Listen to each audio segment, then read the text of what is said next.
Paramashivoham.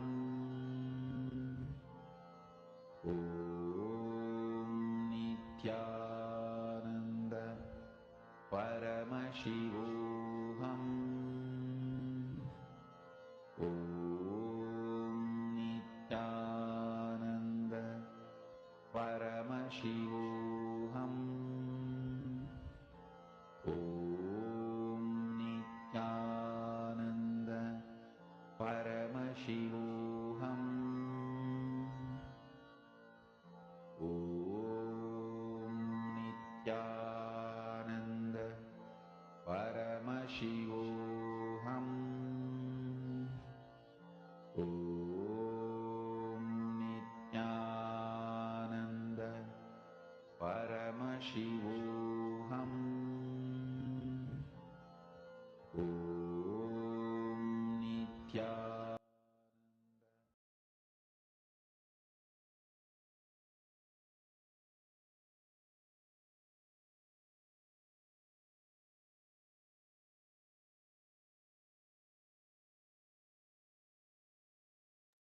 How many of you have started manifesting this power? See, please understand, when you manifest this power of materialization, right, you are literally raising yourself to the subtler frequencies, which means you will be able to experience, manifest the higher dimensions as an experience for you. Now, let us enter into the next session where Swamiji is going to be revealing to all of us about integrity.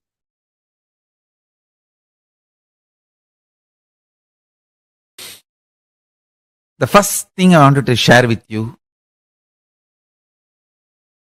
nothing is needed from your side other than declaring simple integrity. Just simple integrity and listen to the satsangs, that is enough. This system is now fully ripe with extreme compassion and life positive attitude. Understand? When I declared my simple integrity to my Guru, Arunagiri Yogeshwara, all I know is what he loves, I will love. What he hates, I will hate. What he wants, I will want. What he does not want, I will not want. That's it. That's what I call simple integrity. You don't even need to struggle, because I am going to give you the most powerful logic in which Paramashiva functions. Understand? Please, all of you understand this one point. We always think we are too smart. Just by coming to conclusion, we can execute the conclusion. Whenever I try to speak elaborately about vegetarian lifestyle or compassion, people try to intervene and say, Swamiji, what do you want to say? You mean I should be vegetarian, I should drop non-veg, that's all, na? Okay. But whoever talks like that, I've always seen they fail when they start executing. Understand? Listen very carefully. If you try to jump to conclusion without loading yourself with enough powerful cognitions, your conclusions will not be powerful enough to break your patterns. So when you struggle, when your conclusions are not powerful enough to break your patterns, when you struggle, when your conclusions become powerless, you enter into frustration and your anger turns towards Guru and the whole system, science. Understand, whenever you are not able to make your conclusions into reality, gather more knowledge, more powerful cognitions.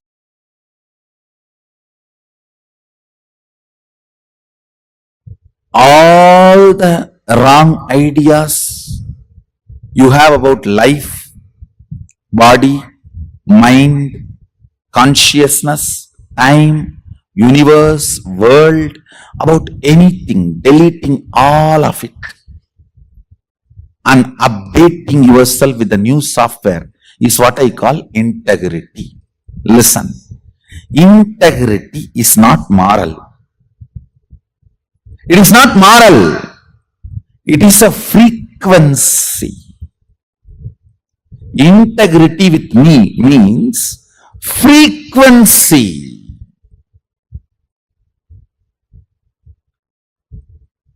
You will not come late to the class.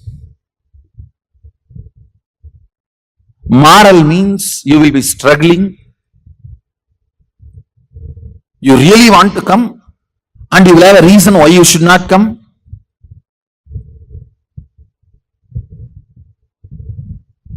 Absolute hypocrisy. The extreme hypocrisy I have seen is, I really want to be there, Swamiji, I don't want to miss Swamiji. Lies and lies and lies. See, lies which you yourself believe is called hypocrisy. Hypocrisy, when you express it to others, it is called lies.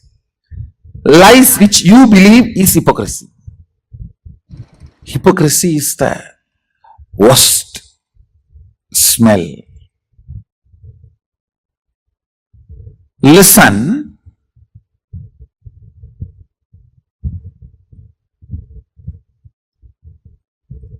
the simple direct definition of integrity is honoring every word you utter to yourself and others as life. Listen carefully. Thought currents you are entertaining is talks going on with yourself. Be careful about your thinking because you are listening. Be careful about your thinking, your thought currents, because you are listening. Even if you think, I am not integrated, the next thought current, is it, I will make myself integrated, or is it, nothing can be done, this is the way somehow I push my life. The second thought current matters. Listen carefully. When I give this integrity definition, honoring every thought current you are cherishing within you and every thought current you are cherishing by sharing with others, honoring it as your life, is integrity. The thoughts you share with yourself, I should say thought currents, because with yourself it's not single thoughts, it's like a bunch of flow. With others it's a single thought because it's a words. Listen carefully. With others you share in linear way, one by one by one. With yourself you share bundles and bundles. If you can share bundles and bundles with others, you and he are in extraordinary at oneness. Sometimes some of my disciples, with them I can share bundles of thought currents without expressing much words. That is the way I received my teachings from Arunagiri Yogeshwara. Otherwise, in 9.5 months, no way I could have received this whole Vedas and Agamas from him. I received from him as bundles of thought currents. Because the oneness was so strong. When you share with others, it is one thought, one thought, one thought. When you are talking to yourself, it's bundle of thought currents. Whether thought currents with you or thought currents with others, honoring it as life.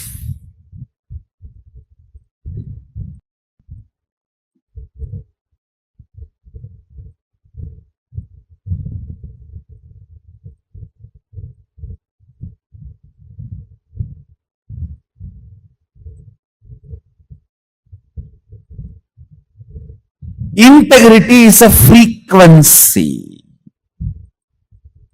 Just integrity is enough for you to manifest Sadashiva's state, space, powers, everything. Nothing else is required. Just integrity is enough.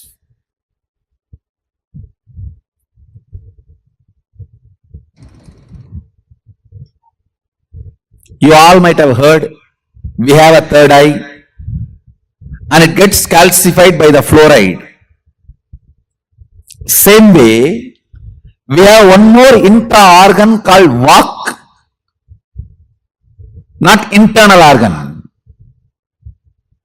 Internal organ is the card box. It's called vocal cord. Intra-organ is the Vak. Vak is the software of our vocal cord. Third eye. Physically also there is a third eye, and you need a software to operate the third eye. That software is what I am giving as third eye initiation. That physical software, if it is physical hardware third eye, if it is decalcified, we remove it by Panchakriya and vegetarian food, this lifestyle. Same way there is something called Vak. It gets calcified by all the lies you uttered from the time you started your life. Understand? Listen carefully.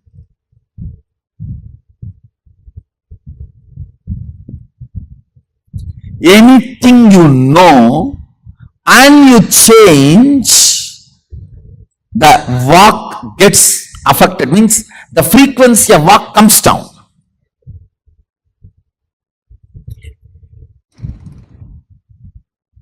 If your Vak is raised to high frequency, I can give you one initiation, materialize. You will start materializing, that's all. Why the Balasans, the moment I initiate, start manifesting powers, and why many of the adults are struggling? It is because the Vak is in such frequency, the frequency is not even matching. I am in Jupiter, you are in somewhere, Patala, means underworld. Understand, it is a frequency.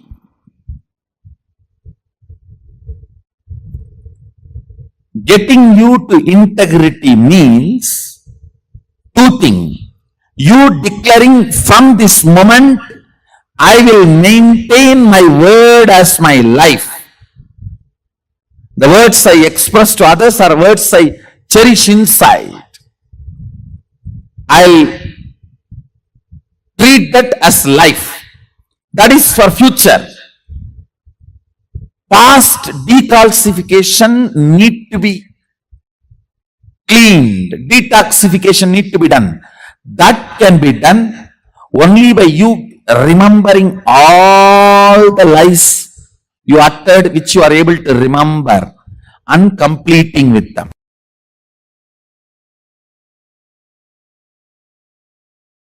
Strange conclusions you create in your life without simple integrity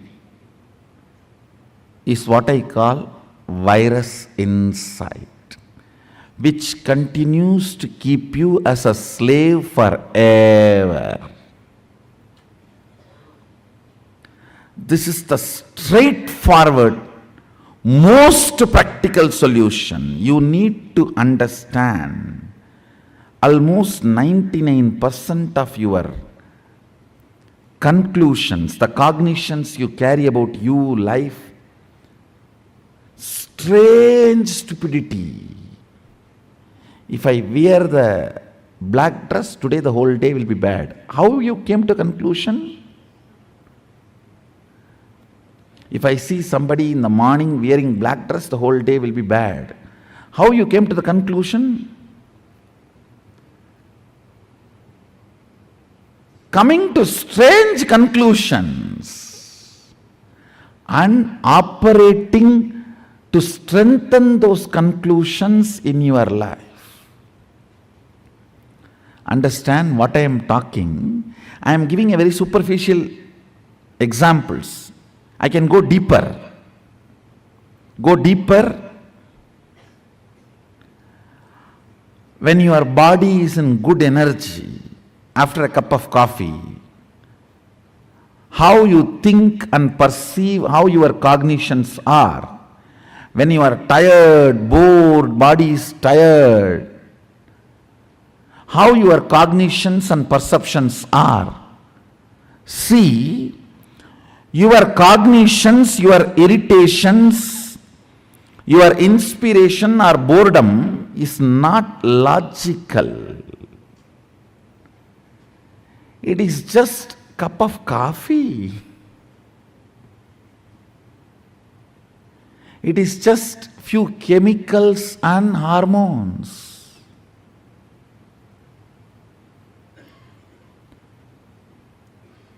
Distrusting your cognitions and trusting integrity as your software. Listen. Just disowning all your cognitions, deciding to catch up with the integrity. Integrity means I am defining. Every thought current you cherish, you should put your whole being to fulfill it, because every thought current you cherish is a promise you are giving to yourself. Either you put your whole being to complete it, fulfill it, or you drop it and complete it. That's all is integrity towards yourself. Listen, I'll repeat once more. Every thought current you cherish is a word you give it to you. So you should work, putting your whole energy to make it into reality. If you are sure you can't make it into reality, complete and drop it. Don't entertain, enjoy anymore. Do not date if you are not going to commit.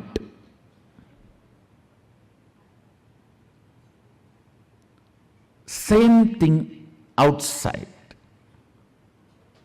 Give a word only when you are going to live it. If not, drop it. Just this one, only one, integrity, replace all your cognitions. Your cognition about God, your cognition about world, your cognition about life, your cognition about society, your cognition about your body, your cognition about your mind. Replace it just with this simple, straightforward integrity. The kind of a transformation you will go through, I tell you. In Ayurveda, there is a very simple one verse by a great Siddha. He gives deathless life, the art of deathless life. Take care, the throat is always clear. You will not have death. Looks so simple. One, true, the statement is true.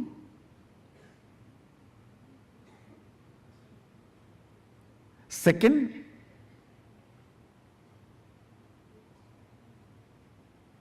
all problems start with your throat infection.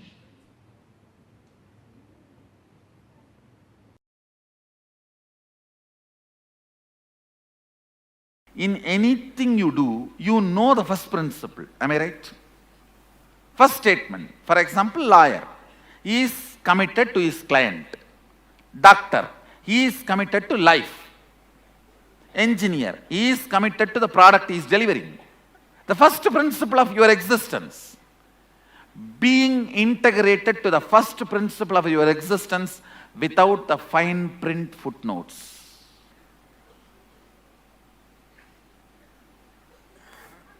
See, all of you know the first principle of your existence. Am I right? Being committed to that, being integrated to that. All the other utility transactions cannot touch the integrity of your first principle. They may be there, may not be there. But the first principle cannot be compromised. Cannot be compromised. I tell you, first principle brings strength.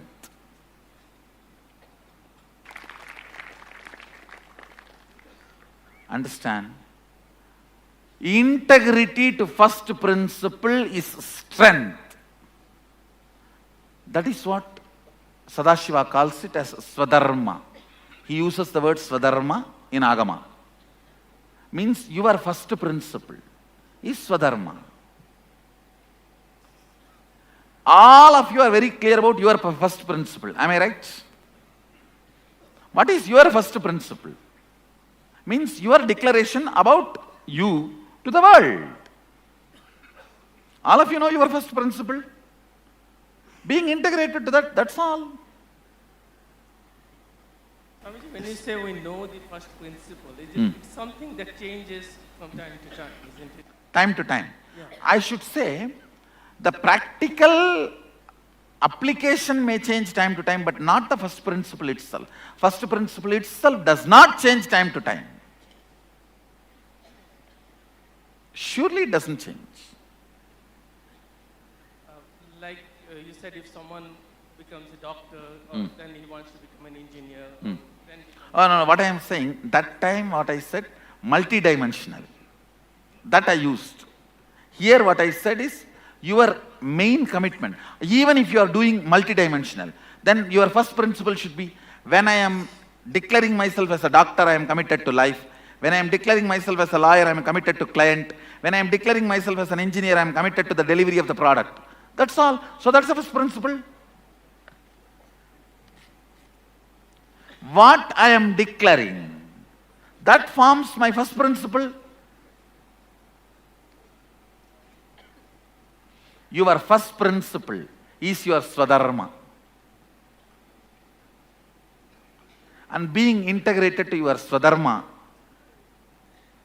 without shaking or letting your integrity to be shaken by any of the outcomes and side effects.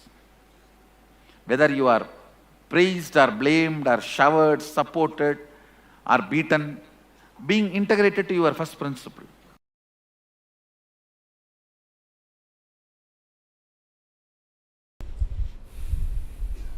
Integrity raises the prana level. Integrity, anything which your cognition cognizes. As on now, I can give you example of how your cognition cognizes anger and lust and even hunger, fear. In that frequency, if you cognize the power of integrity, you will be powerful forever. You will be powerful forever. Not just feeling powerful, you will start manifesting powers. Because if you are integrated to your wife, you will have a very good home. If you are integrated to your boss, you will have very good office. If you are integrated to Guru, you will have amazing cosmos.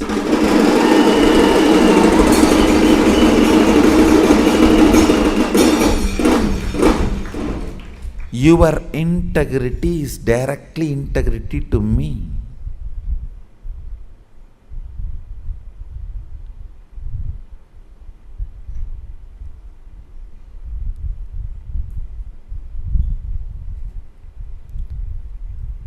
I was successful in integrity when I was young because I made it very personal. Like I have to get up and run because I'm going to see Arunagiri Yogeshwara. It was such personal, intimate experience. I became successful in integrity.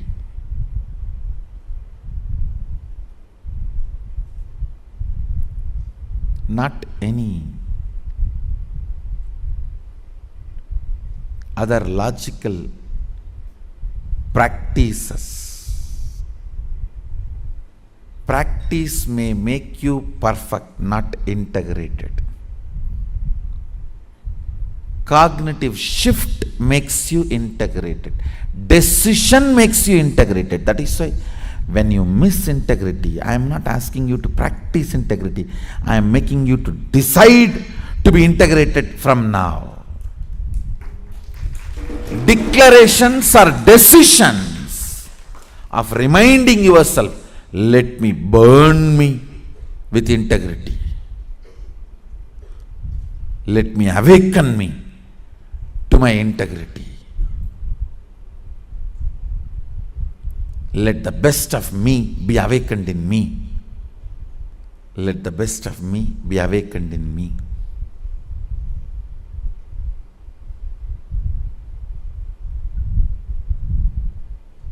Let's make integrity as a cognition today. See, once it becomes cognition, your chemical change, you see, all your sleep, everything is just chemical change, nothing else. If you keep your tube in your mouth and early morning pour the coffee, you will just wake up. Your sleep is nothing but, your struggle with the whole sleep is nothing but half a cup of coffee. No,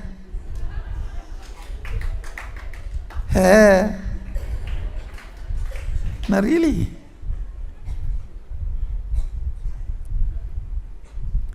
Romanceless relationships are all nothing but masturbation. Understand? That is why in any relationship, romance is more important than the physical component of it.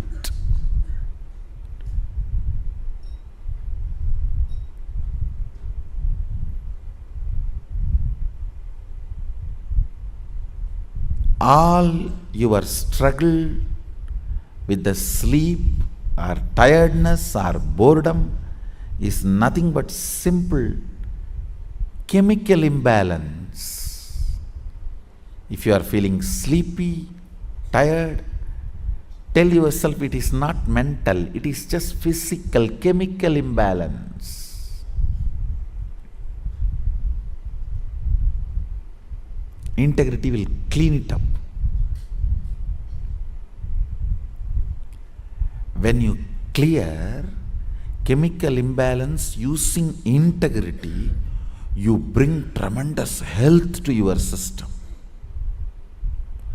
Understand? If you don't sleep because you are watching movie or some other entertainment, Facebook or something else, you may fall sick. But if you don't sleep because you are practicing certain integrity or tapas, you will never fall sick. Only your body will become healthy.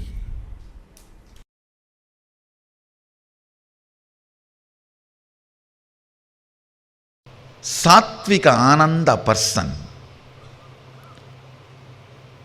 gets, I can't even describe the benefits, because the benefits happening in the physical level, in the muscle memory level, physiological level, psychological level.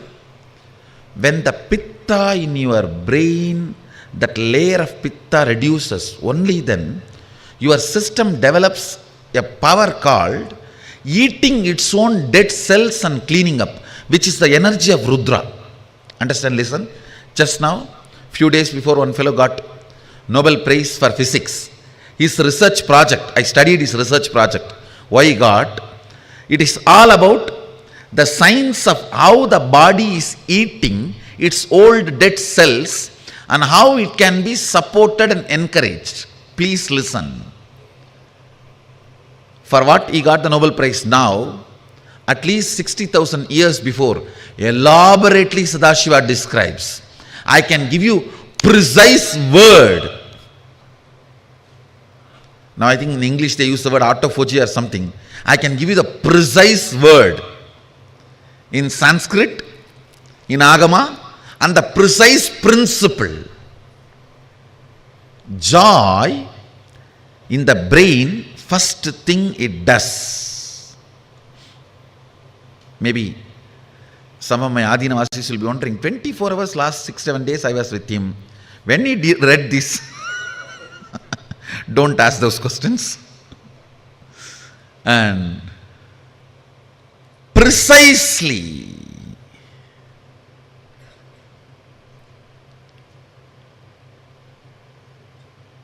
the Sattvika Ananda,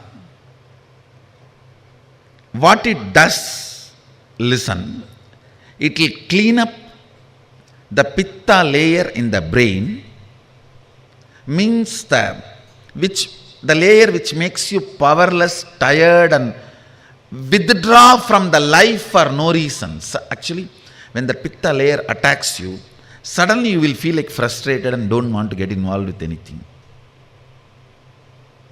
If you come face to face with your mother-in-law or boss, or the people whom you don't want to see what happens to you at that moment, imagine that's the same thing, the Pitta layer spreading. Listen, this Sattvika Ananda first thing cleans up that subtle layer of Pitta, that is one. Second, it awakens the Rudra energy in you, which makes your system eat all the dead cells and dead parts of you and clean up. Just clean up.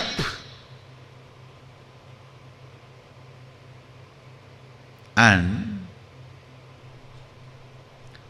this cleaning up is very important to keep you young, to keep you energetic, to keep you healthy, to keep you blissful.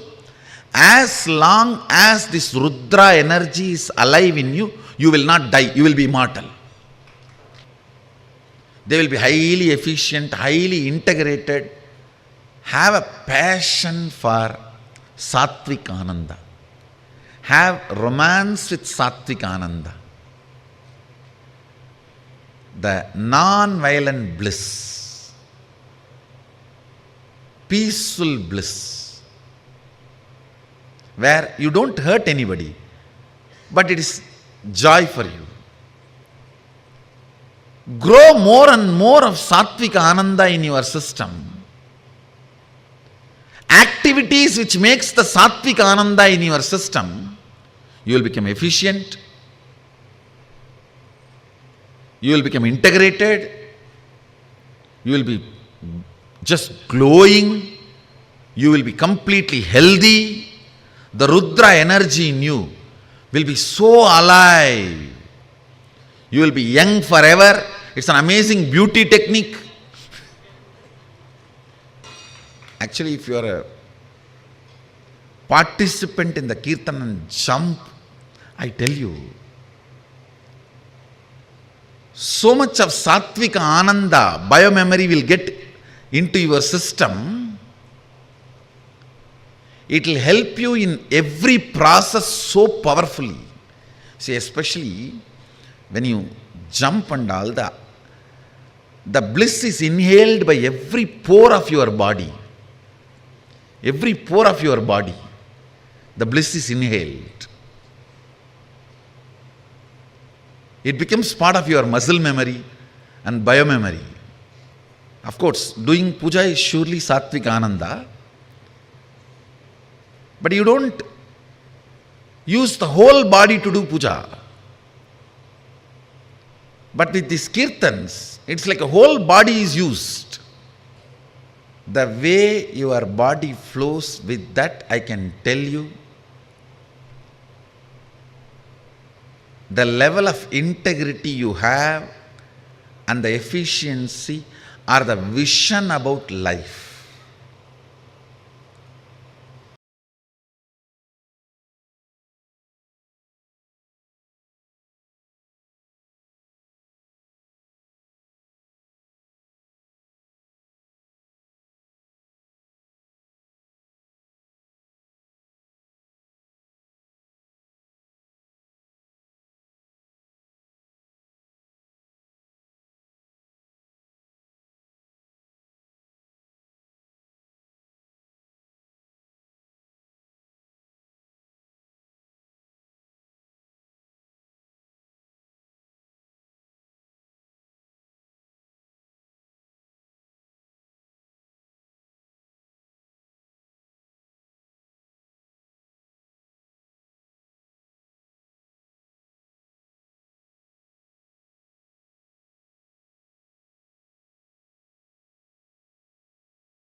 Nithyanandam. integrity. Swamiji explained to us in detail about integrity and about the importance of honoring every word that we give to ourselves and to others.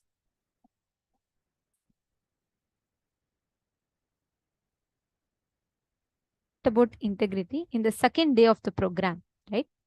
But here, Swamiji made a very important upgrade to the very definition of integrity. Swamiji had beautifully revealed how integrity is not just you honoring the words, but you fulfilling, aligning every action, every thought current to your life's purpose. The integrity is the first principle to becoming Sadashiva.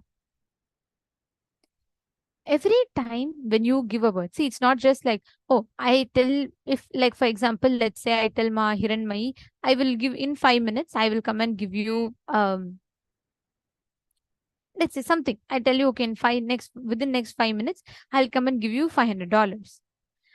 I am responsible to fulfill it, giving my life to fulfill it. Only then it will be Sattvic Ananda. Only then we will experience the organic Sattvic bliss, the non-violence based bliss.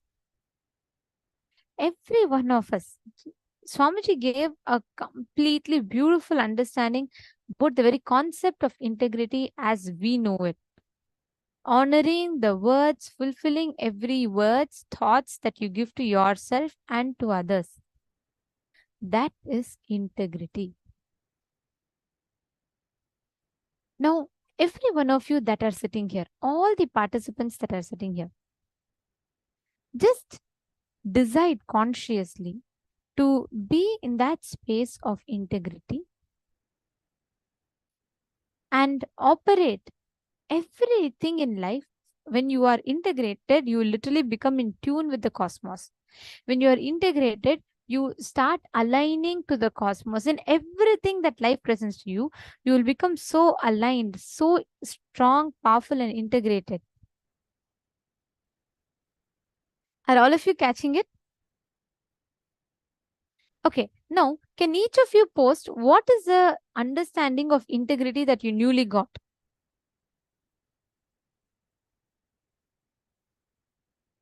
Yes, that's right. Manasra Goodness Swamiji had beautifully defined even hypocrisy. Hypocrisy is you believing the lies that you tell to others. You start believing those lies yourself. Lying is you being hypocritic to others, and hypocrisy is you believing your own lies. Now, this is a very, very powerful revelation from Swamiji. I request every one of you to post how has your understanding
Sorry for the technical glitch.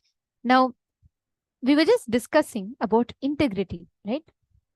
Our previous understanding of integrity is, as we all understood, is just we honoring the words, thoughts that we give to ourselves and others. But here Swamiji revealed a very important truth. Integrity being and becoming the first principle. Okay, Ma Nitya Priyeshananda is asking a question. One doubt, Ma. What is to disengage from reality and consciously print what we want, Ma? The one-line explanation. Okay. Yes. I'm just seeing your question, Ma, so I'm just going to be answering that. Disengaging from reality and consciously printing what you want. Two things. Right now, constantly, there is so much of every scene you see in front of you, right? You add so much of background music, VFX effects, sound effects, and all kind of things you do. You edit, alter, you add your background music, you give a voiceover, everything to life, how it presents itself to you. Let's take an example. It is like if you watch a movie with no audio. Let's say you watch a dance without any audio. Will that make any sense to you? No, right? You will still watch it, but you will be disengaged. You will not necessarily being experiencing the same emotions as a person is supposed to experience when they hear the sounds. Right? You just watch it. It's a subjective, it's a reality to you. It's an actual happening to you. You're just seeing, okay, it's just going on in front of you. You are neither affected by it nor pained by it, nothing. Now, if the same thing, if it is with the sounds, you add all the emotions, background music, jokes, you laugh for the jokes, you cry for the emotions, you get angry for it, you feel bad, you feel their pain, and you feel the romance, you feel everything along with the movie, though you're not there. Same way, clutching to the reality of life, however life happens to you, clutching yourself in these different situations will stop you. That is engaging with the reality. That is clutching. Unclutching is disengaging with reality. You see, okay, I am manifesting. I am not manifesting. People are talking in front of me.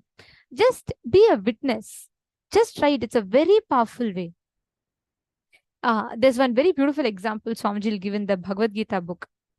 Swamiji will tell, it is like you are walking on the road and you see a painter, like an artist. He is selling his painting to the customer. So the customer who buys it, he will see the painting value. The artist who sells it, he will see the money value. Now, from the customer's point of view, he will look more for, is this suiting, is this design proper, is it nice, is it something that I like?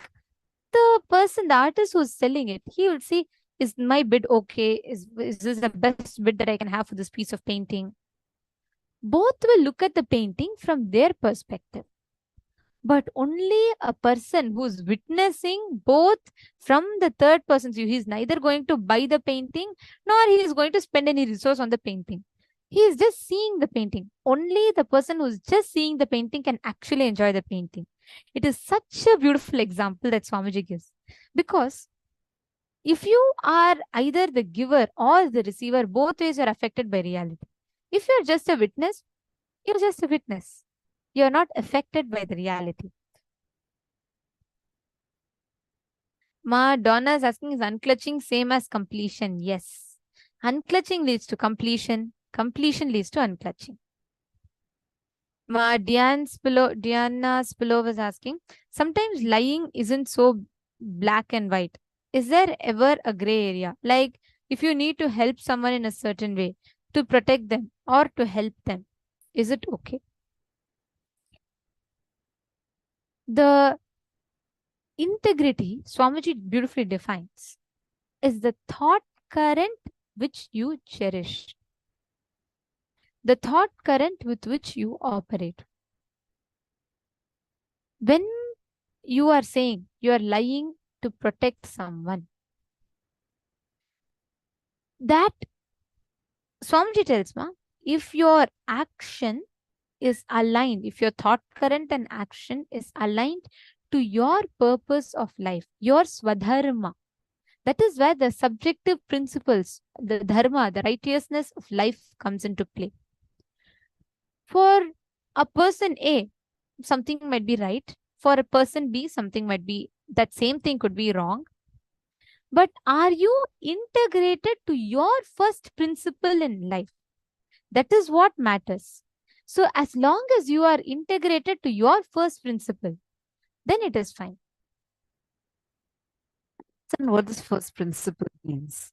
For example, the fundamental declaration, cognition that you have declared as you to the world and to yourself. That is the first principle. For example, you may be a doctor, you may be a teacher, you have, let's say you're multitasking, multiple personalities, you have, like me, multiple careers or multiple things you're doing, you're multitasking. But to you in your core and to people, let's say you are a doctor, meaning you take care, your main thing is being a doctor. Being integrated to that first principle. Or let's say you're as a mother, that's your first principle. How you hold you. What is it that you are for you and you are for the world? That first principle, being integrated to that matters the most. It's not just that's why Swamiji does not use a word being honest, because that word honesty is already loaded with a lot of meanings, connotations that we have put on it. Are all of you understanding? See, when you say just, okay, I have to just tell the truth. In multiple situations, you, even though you may be talking the truth, you are not being integrated to it. What is your first principle? Being integrated to that. That is the real integrity. How you hold you, how you show yourself to others, being true to that very thought current of the core of you.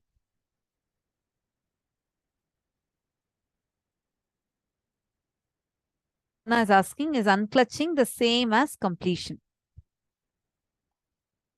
Unclutching is when you are witnessing your thoughts. See, both of them are, unclutching and completion, both of them lead you to the same space, but the techniques are different. In unclutching, you just unclutch, witness the thoughts, you don't clutch to anything. It's like an instant way you reach the space of completion.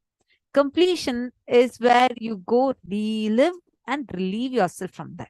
So, but both of them lead you to the space of unclutching and lead you to the space of Nirvikalpa Samadhi.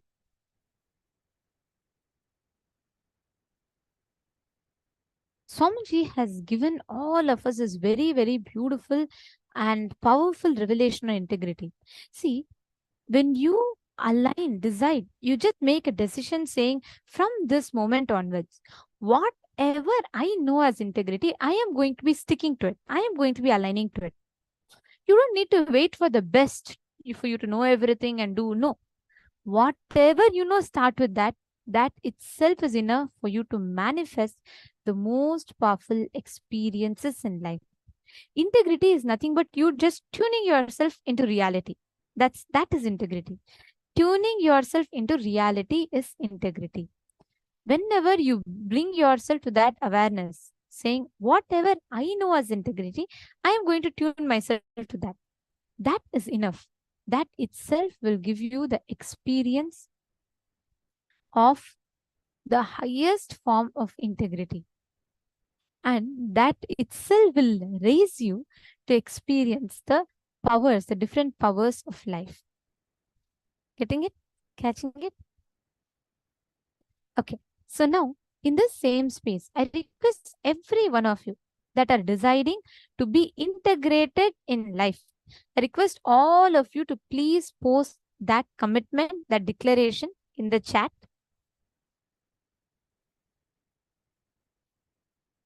And all the wrong ideas that you carry inside of you, you dealing that with integrity and realigning those ideas is integrity. All the wrong ideas that you carry inside of you, establishing yourself in the sattvic ananda. Now, take a few minutes and write the declaration. Pen down all the wrong ideas that you have about integrity, you have about life, you have about following the principles, and write a clear declaration that from this moment onwards, you will be integrated.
Now, beautiful.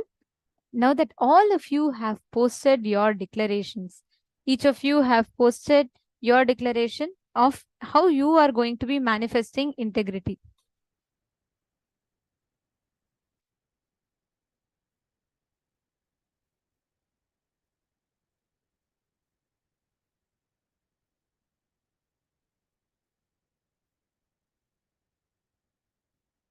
Now, in this same space, let us all enter into the power manifestation session. Let us manifest this experience. See, what happens to our inner space when we are integrated is we start getting tuned in to the cosmos. We start getting tuned into the existence, how exactly the existence is manifesting itself for us. So please understand, integrity is the key principle for us to manifest powers. Integrity is a key principle for us to manifest Sadashiva. Getting back to integrity, getting back to the space of integrity is what makes us manifest the highest experiences in life. Now, we're going to be entering into a very, very beautiful session. Understand, it's very beautiful. Each of you have posted your commitments to take up, become integrated. Each of you have posted how you are going to be fulfilling integrity and fulfilling every word you give to yourself and others in life. Now, with this declaration in our inner space, we are all going to be entering into a very beautiful session, understanding about the Siddha tradition. So let us all now listen to the revelation.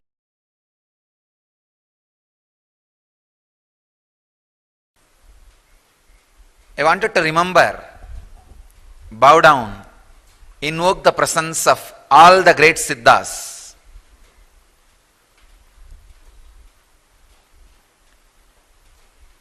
With this stotra, திட்டமுள ஆரியனில்லாது நோக்கச் செய்த சிவவாக்கியந்தான் நூலேயாதி பட்டினத்தார் பாடலொடு புலம்பல் ஞானம் பத்திரகிரி அருட்புலம்பல் பாம்பாட்டிச் சித்தர் வட்டமர இடைக்காடர் அகப்பைச் சித்தர் வடிவற்ற குதம்பைக் கடுவெளியாஞ்சித்தர் தொட்டுரைத்த குருமுனிவர் அழுகன் சித்தர் துறை நின்ற நந்தீசர் நாமதேவர் தேவரொடு கொங்கணவர் ரோமநாதர் திருமூலர் கருவூரார் பொதிகைச் சித்தர் ஆவலொடு இவருரைத்த ஞானமியாவும் அவனியுள மனுக்களெல்லாம் அறியவென்றே பாவலரை நாவலரை வண்டிதோரை பற்பலவாம் பெரியோரை பணிந்து கேட்டு மாவிதமாய் பிழையின்றி திருத்தஞ்செய்து மாசரவே அச்சியற்றி மகிழ்ந்தவாறே. This is the stotra, preface of Periyanyana Kovai, where all these great Siddhas are remembered.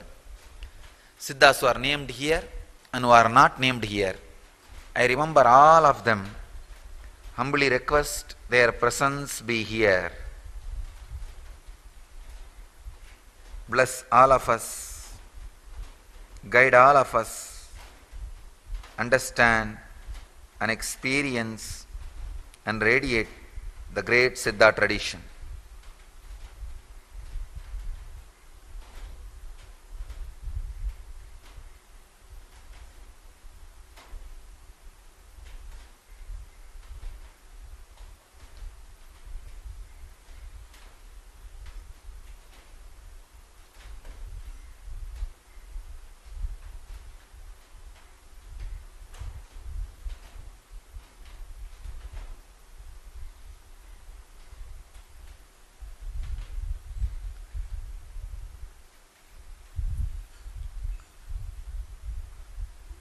Oldest,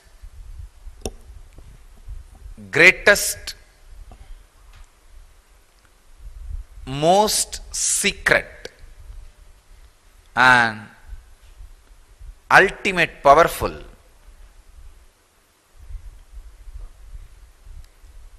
tradition is the tradition.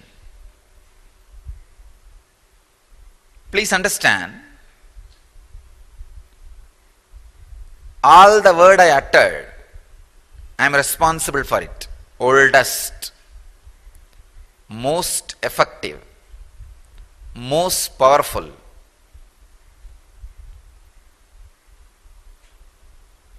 most secret. As Krishna says, Raja Vidya Raja Huhyam. When it is most powerful, it is always the most guarded secret.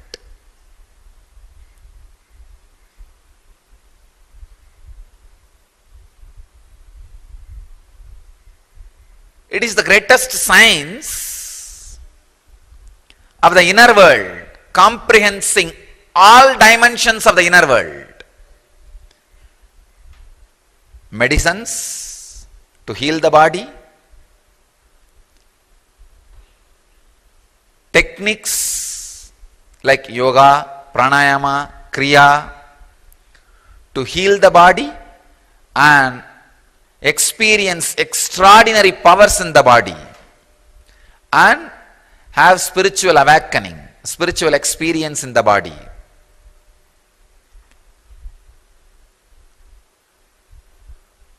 Yantras, mantras, tantras, techniques to handle the whole cosmos as they want.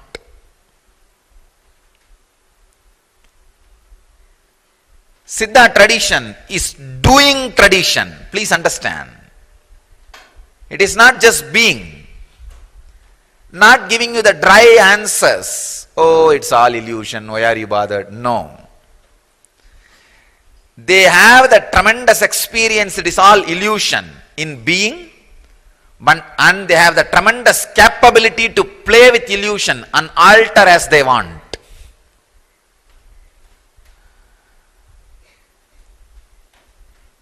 The most practical, life affirmative spiritual tradition is Siddha tradition.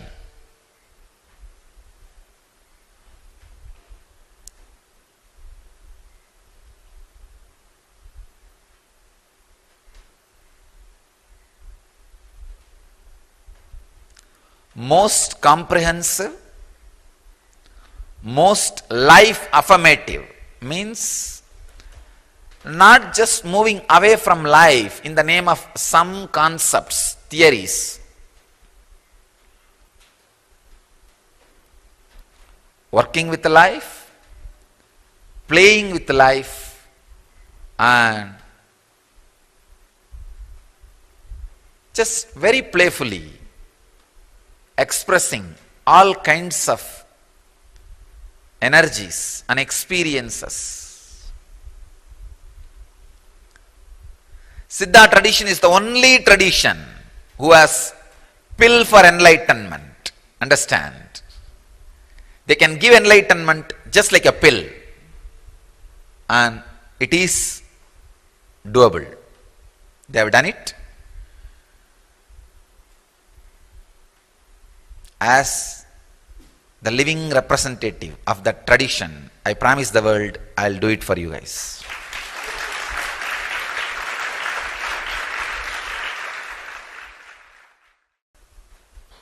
I have seen at least 100 siddhas in my life. Please understand, when I use the word siddha, means expressing extraordinary powers in physical body. I have seen an old man who has nobody, just lying in a small Ganesha temple outside the Arunachaleshwara temple. An old man is called Totakaradata, means who maintains small gardens in and around the temple, because that is the way he produces whatever herbs he wants. So casually, he will take a mirror and put some black line on it, and that mirror will act like a TV and show whatever he wants. I have seen. And very casually he will tell, 100% guarantee. Because I had the fortune of living around him for 6 years. I have not seen a single failure. Ordinary village man. Not a big organization or anything. Simple village man. Same way, my own guru in Siddha Parampara, Vibhudananda Devi, and her guru, Isakki Swamigal. His name itself is Siddha, Isakki Siddhar. I have seen so casually they playing. doing miracles with this Siddha tradition.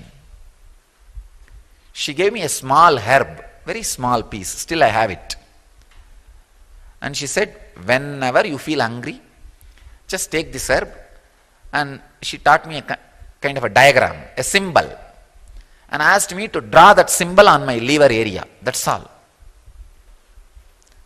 She said, your body will have all the energy needed. You don't need food. I tell you, I promise, I used that at least 5,000 times. At least 5,000 times. You think, what? 5,000 means almost 3 years, or see, per day 3 times. Then it comes to so long. How can that be? I tell you, whenever I felt hunger or thirst, I just used. It works.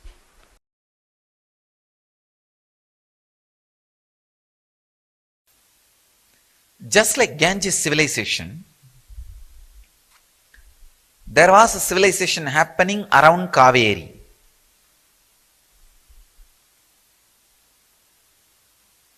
One fortunate thing with Kaveri is, the Kaveri was flowing in the area where a lot of hills, intense, dense forest. Please understand, with the Ganges civilization, it was more plains, and because of that extraordinary floods, and Ganges changing the course, and too many rivers, Ganges, Yamuna, tributaries of Ganges, tributaries of Yamuna, the whole thing has become plain. The possibility for forest doesn't exist. But with the Kaveri, the possibility for forest remained. So this civilization happened in the hills and forest and river. So naturally, the knowledge, the technology evolved in such a way, a lot of wisdom, truth about the herbs and the plants started happening in this Kaveri civilization. All the extraordinary achievements, all the extraordinary discoveries happened in the Kaveri civilization were organized and systematized, evolved as a system, as tradition, by a group of enlightened mystics and masters. They are only called Siddhas.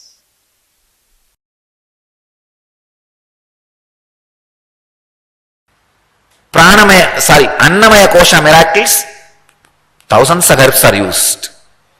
For Pranamaya Kosha miracles, the neem and sandalwood tree is used. And the Manomaya Kosha miracles, the Manomaya Kosha miracle means the awakening of the non-mechanical parts of the brain. For that, usually tamarind is used. Tamarind is programmed. So the tamarind can be programmed, especially the tamarind shell can be programmed. The tamarind shell, if it is taken and processed and given, and even the tamarind, the seed, if it is processed and given, many non-mechanical parts of the brain can be awakened.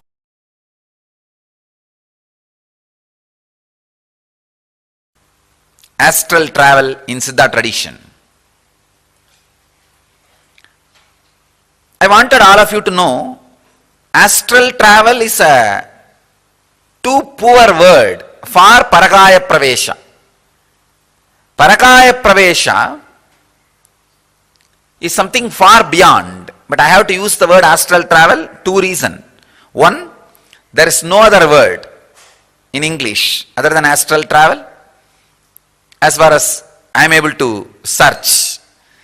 Second, only this astral travel word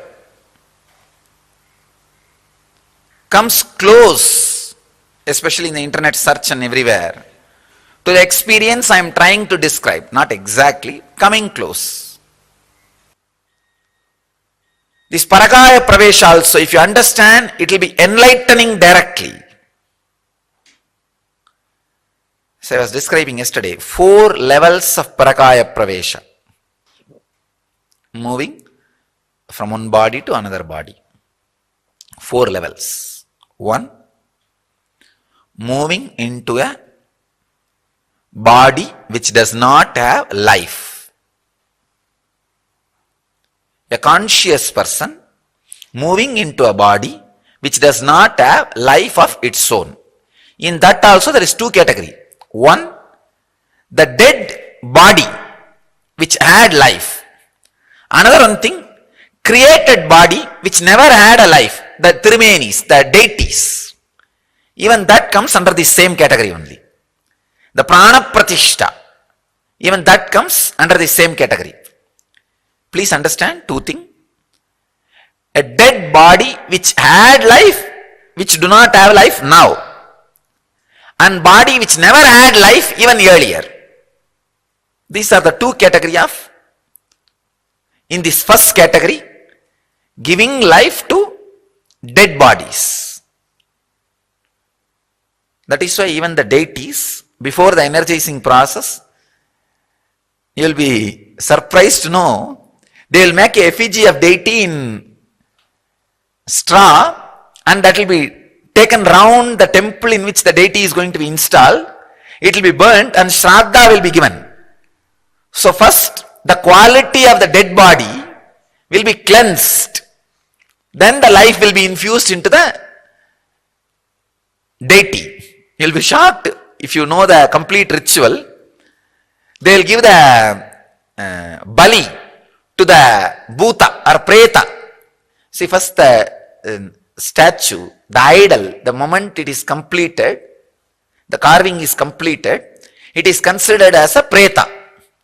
So they will do all the rituals, giving bali, everything to the preta. You see, when the sculptor carves, his visualization, which is a mixture of life and matter, will get into the deity. So that needs to be removed. Only then it will become a complete preta. The bhuta has to be removed. Then, for the bhuta only they will give bali. Then it becomes preta. If it becomes preta, now it has to be burnt and cleaned. So they will make the effigy and drag that around the temple and burn it. Now it is a clean, fresh, dead body where life can enter, life can penetrate. These are the 2 levels in the first level, first category. Second, a living person entering into a living person's body. That is what we call Divya Sariris, or becoming mediums. When an enlightened being is radiating his high frequency consciousness with a deep love and devotion and surrender, if you offer your low frequency ego, that slowly gets melted and this Divya Sarira starts reflecting in the living body. This Sutta Sattva energy starts reflecting in that body. It's a very powerful thing. Please understand, very powerful thing.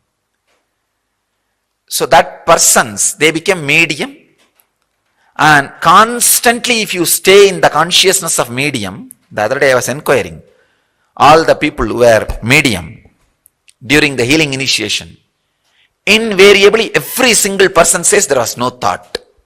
We don't know what was going on. Something was moving the body. Something was moving the body.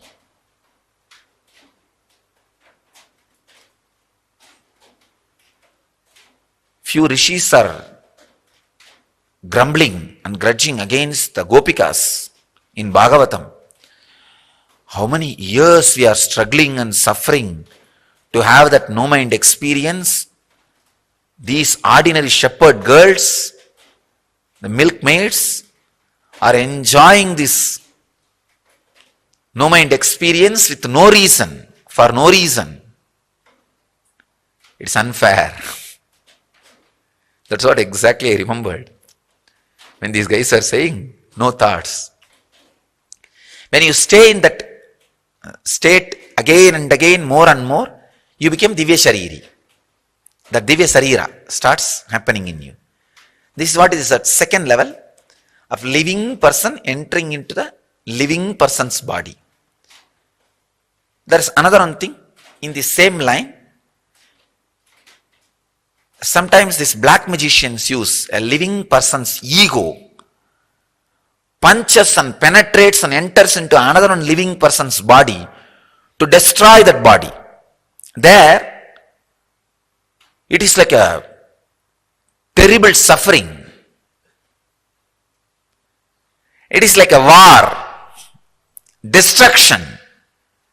This fellow uses his ego, strength of ego, power of mind, and enters into that body by destroying the power of mind of that person. It is a most dangerous thing. Neither be encouraged nor be allowed. Now the big question starts. How to find out whether the person entering into you is an enlightened being or unenlightened being? Because it's a big game. When you are being medium, if it is only a pure peace and joy and ecstasy, which you really enjoy, then be very clear. You are only a medium to the enlightened being. You are a Divya Sariri. Then go with it again and again as much as you can. If you are not enjoying, if it is a terrible suffering, when you are out of that medium state, if you are feeling, no, I will never do this again. This is not for me. Terrible, uncomfortable feeling, a terrible, terrorized feeling. Night you are having very wild dreams, suffering. You are only becoming more and more dull after every session of being medium. If that is the case, then understand it's a black magic. You need to escape from that place immediately. Never ever be a medium. Never ever allow that person to work on you. Never ever enter in his breathing space.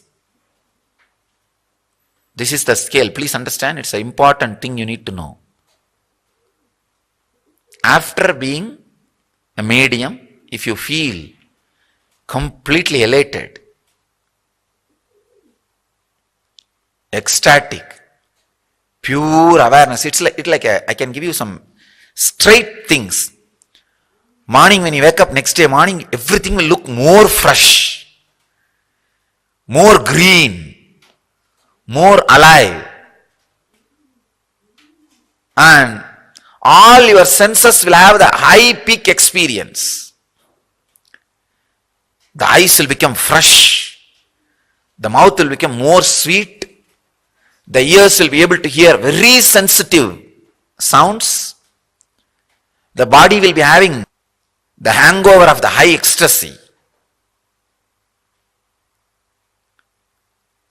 All the senses will become sharp.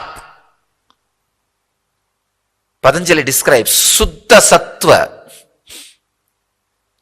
experience in Indriyas. Please understand, it is not even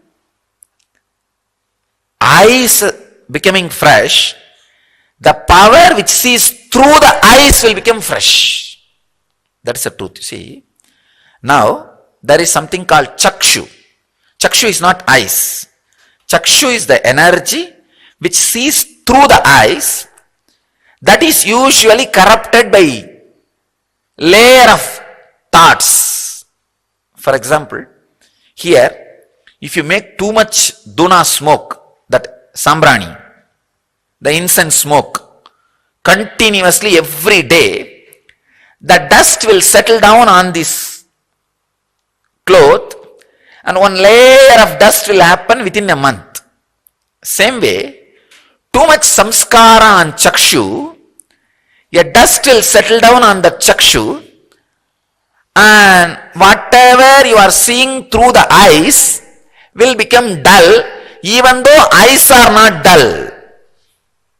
Understand the difference? Eyes having power is the side effect of chakshu becoming dull for a long time. I am not even talking about eyes themselves becoming dull.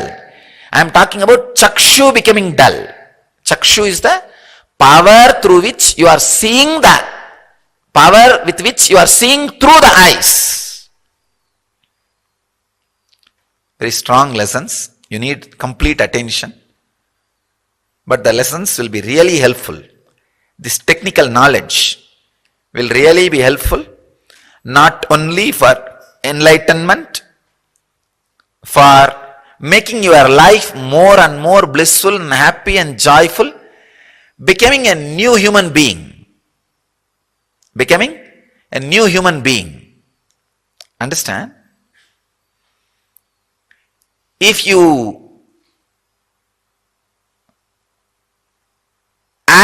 cooperate as medium, and if your chakshu becomes pure next day morning, you feel, oh God, things are so fresh, alive. Then you are traveling in the path of Divya Sarira. Mouth having a deep taste, not just the mouth, the deeper mouth. It's called annak. In Tamil we say the part which hangs inside your tongue, the deeper mouth, this area. That inside the throat, feeling intense sweetness or a very sweet smell being experienced in the nose. That is what is the perfume of Divya Sarira, of the Master. Understand? Perfume smell of Divya Sarira of the Master. This is the second level, Paragaya Pravesha, astral travel. The third level, the Siddha who doesn't have body entering into a dead body.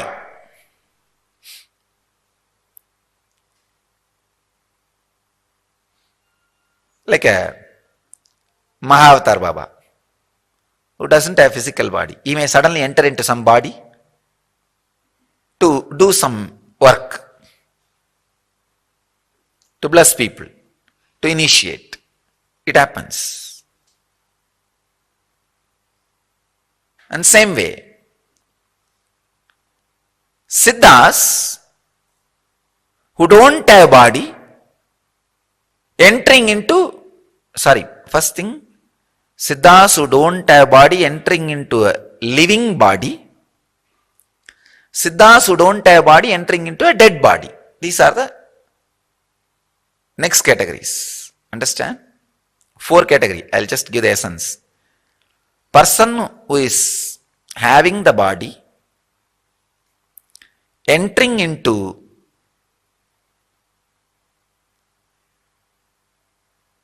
the dead body, person who is having the body entering into living body, person who does not have body entering into living body, person who does not have body entering into dead body.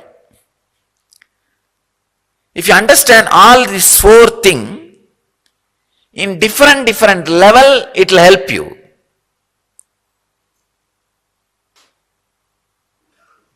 First, if you understand the possibility,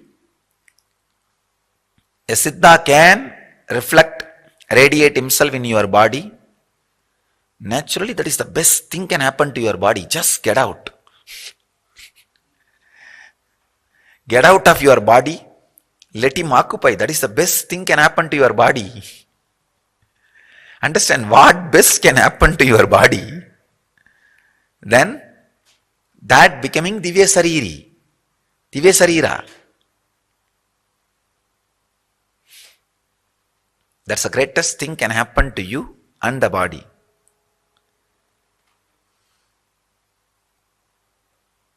Second thing, if you know the possibility of the Siddhas who don't have body also can enter, feeling connection with the masters who don't have body will be established in your life in a very strong way. Shiva himself is a great Siddha who doesn't have a physical body as on now. Who can take, but who doesn't have. You can always request him to reside in your body. Just make yourself available. Shiva, I can give all the masters who don't have body, who are not with physical body, you can invoke them. Just create little space, they will be there in you. It can become a very powerful practical tool, technique for your enlightenment. Not just a story. So the first thing, Siddha with body entering into dead body. That example is the Tirumular entering into a shepherd guy's body and making him alive.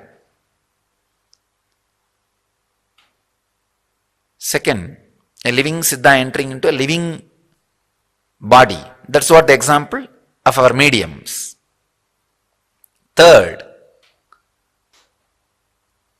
Siddha who doesn't have body entering into the body. Like Mahavatar Baba, many times I've seen many people.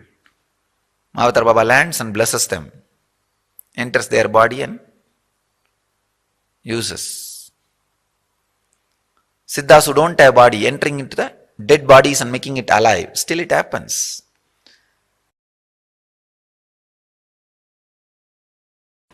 Please understand, each attraction, for example, you are attracted to certain food. So one of your nadi will be engaged, means that reflection will use that particular nadi to retain the memory about that food and craving about the food and the necessity for that food and the satisfaction which you enjoy when you have that food. That whole file will be in that one nadi. If you are afraid of something, one nadi will be used to keep the file about that fear and that object. If you are using too many nadis, you are caught in what you are seeing. If you are retrieving yourself, if you are turning yourself towards from where you are reflected, not on which you are reflecting. Please understand. On which you are reflecting is worldly life, from where you are reflecting is spiritual life. If your life is flowing towards on which you are reflecting, it is worldly life. Pravritti, in Sanskrit we call. If your life is reflecting on from where you are reflecting, it is called nivritti, an enlightenment life. In the 72,000 nadis, if at least 10,000 is centered towards from where you are reflecting, all other 62,000 is reflecting on which you are reflecting, you will be balanced. All I am asking is just to dedicate 10,000. Means maybe 1 hour or 2 hours of your life being centered on the higher ideals. Your actions and thinking at least 1 hour or 2 hours being centered on the source from which you are reflecting. That's all I am asking, nothing else.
Is one of the most beautiful traditions, like Swamiji explained to all of us, right?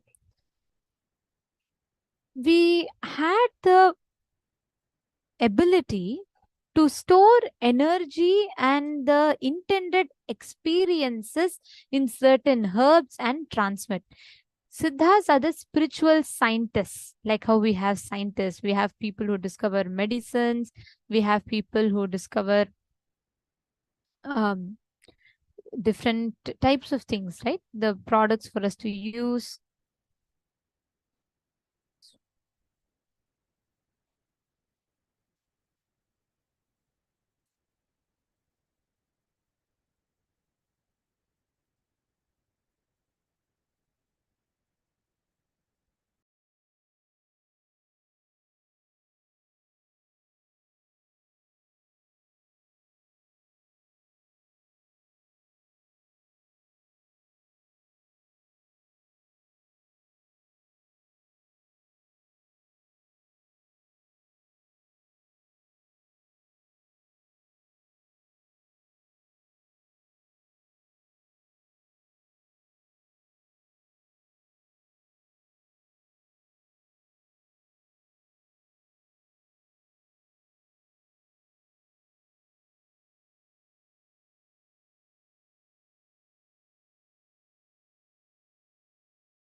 the uses of medicines, how you can use certain medicines, how you can use certain herb to transmit certain energy. Everything is clearly discovered by our spiritual scientists who are the Siddhas. And these Siddhas, they have, like Swamiji was saying, even the experiences such as enlightenment, they were able to transmit to others through a certain herbs. And actually, during the Sadashivoham in 2016, right? How many of you here came to Sadashivoham? I'm sure a huge set of people from here would have come. How many of you have been there in Sadashivoham, received the mandalas?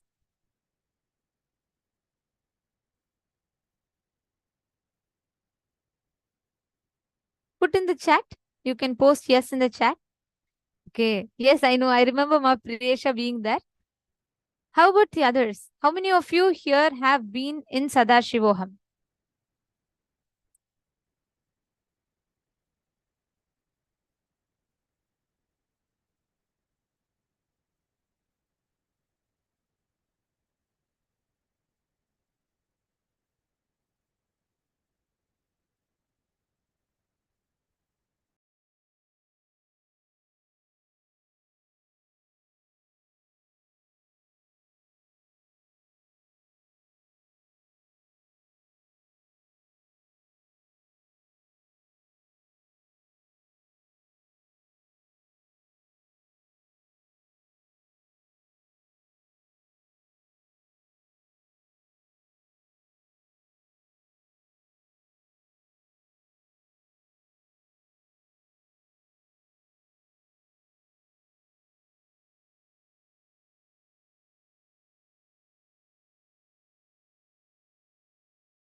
Sorry for the technical glitch. Yes, like Swamiji had revealed the signs in the Siddha tradition.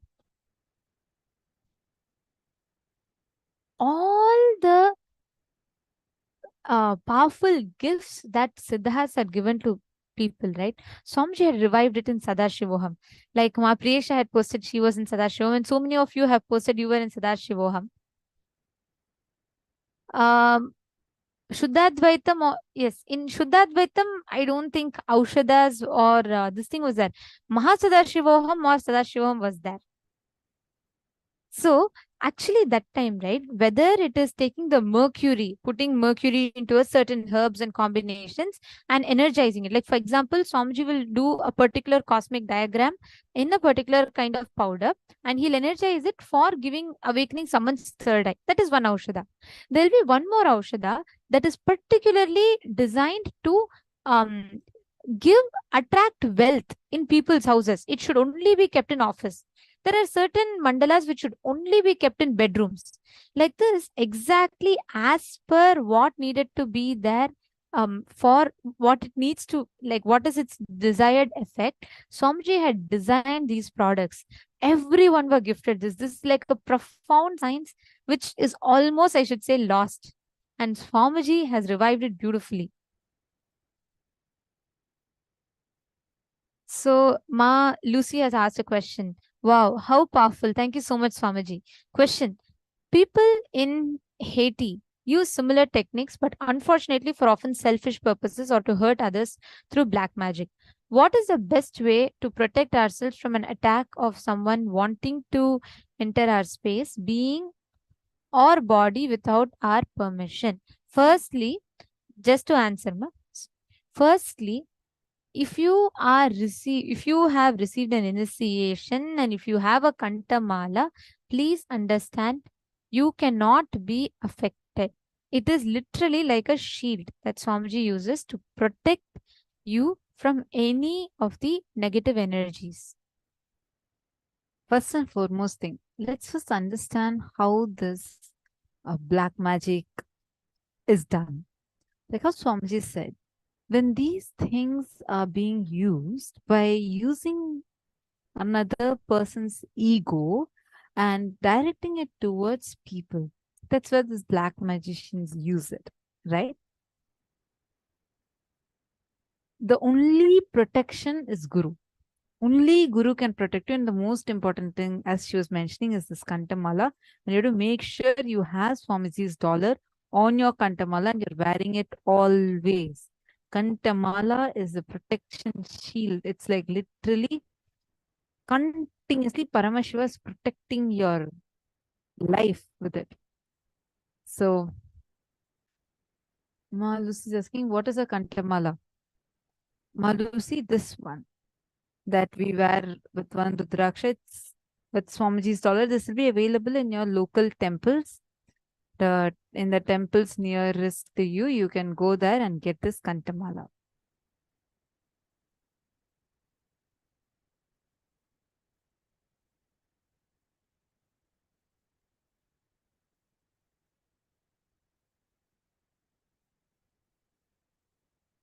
Manavamani, that was called as the enlightenment pill that Swamiji had given to us. In Sadashivoham, you're saying that you got a diet with divine powder in it. Actually, it's the enlightenment pill that Swamiji had given to us, filling it with the garba and the Viryam. It's a very, very, very powerful process Swamiji had done and given in Sadashivoham program. In Mahasadashivoham, it was Aushadas.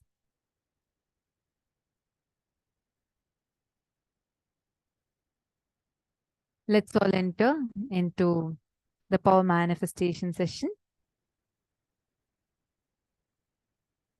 See, Swamiji is actually reviving all these traditions.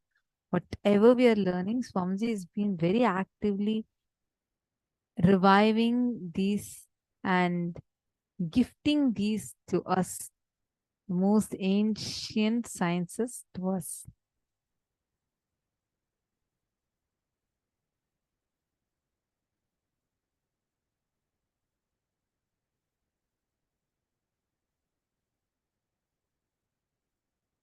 All of us will be manifesting the power of teleportation right now.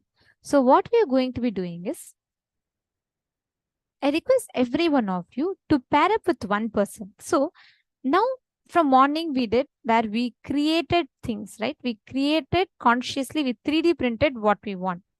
And understand these are all advanced powers. So if you're not yet able to manifest and you're still not started manifesting it, don't worry. It will take time.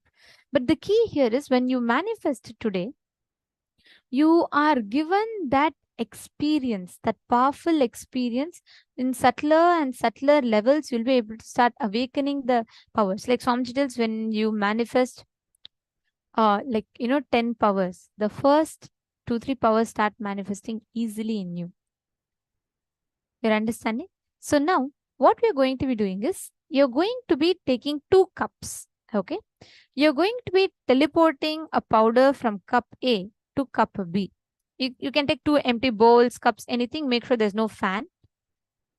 Literally, you're going to look into the cup and convert the matter into energy. Means literally visualize the product in front of you becoming energy from matter. From there, again reconverting it back to matter. So energy, matter to energy, from energy back to matter. Consciously, you're going to be visualizing it. All right. So anything you can choose from 1 cup, visualize it is completely dissolving and it is completely disintegrating and becoming energy, and literally absorb that energy through your third eye, and you're going to be looking into another cup and creating with that same energy. Understanding? All of you getting it? Okay. Now I request all the participants, every one of you, bring anything. Even you can bring your Atmalinga, you can keep anything and manifest it on it. Especially if you are connecting to the deities. Let's say you feel like, Swamiji is giving. I don't know my ability, but I know Swamiji will give me. Just bring Swamiji's murti and keep it. You will see, just ask Swamiji and you will start seeing how it intensely manifests from that deity. So just sit. I request every one of you, all the participants, to just sit. Start manifesting. Shanta Mahavakya.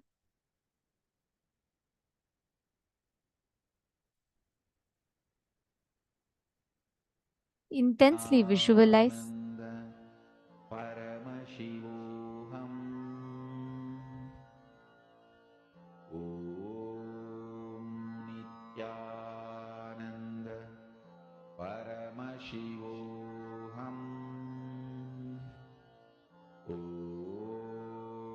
Nithyananda Paramashivoham. Om Nithyananda Paramashivoham. Om Nithyananda Paramashivoham. Om Nithyananda Paramashivoham. Om Nithyananda Paramashivoham.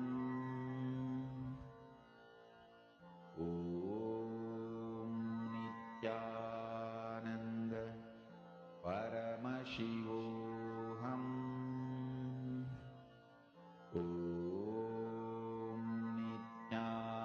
Nithyananda Paramashivoham. Om Nithyananda Paramashivoham. Om Nithyananda Paramashivoham. Om Nithyananda Paramashivoham. Om Nithyananda Paramashivoham.